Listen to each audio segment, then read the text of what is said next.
So do not be afraid of questions like this. Always remember to start with math. We are still in the World Cup season. Let's solve this group stage question.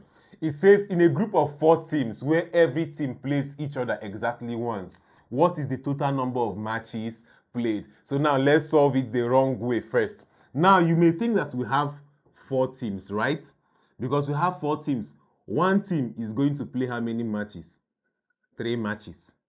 Now you may think that 4 teams are now going to play 4 times 3 matches to give us what? 12. So now this is the wrong way to solve it. We are going to find out why. So now let's say that we list out our teams. We have Team A, Team B, Team C, and Team D. A, we play D, right? We have A versus D.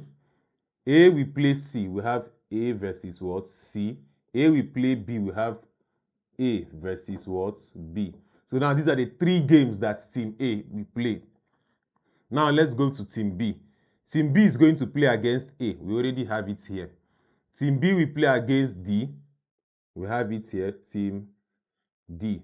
BD. That's B versus D. Now, is also going to play against C. So we have BC. So we already have 5 games here, right? Now, Team C is going to play against A. We already have it here. Going to play against B.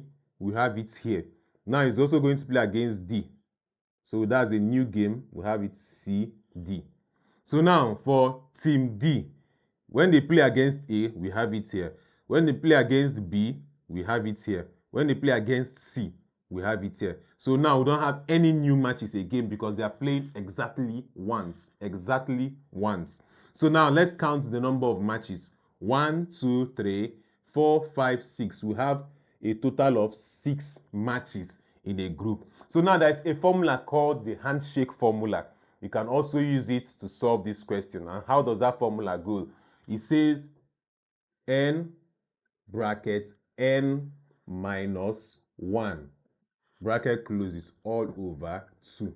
So now this n here is the total number of teams, and we have 4 teams. So now let's substitute 4 into the equation.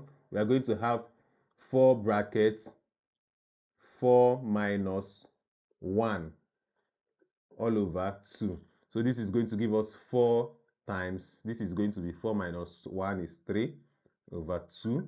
And this is going to give us 4 times 3 gives us 12 divided by 2. We have 6.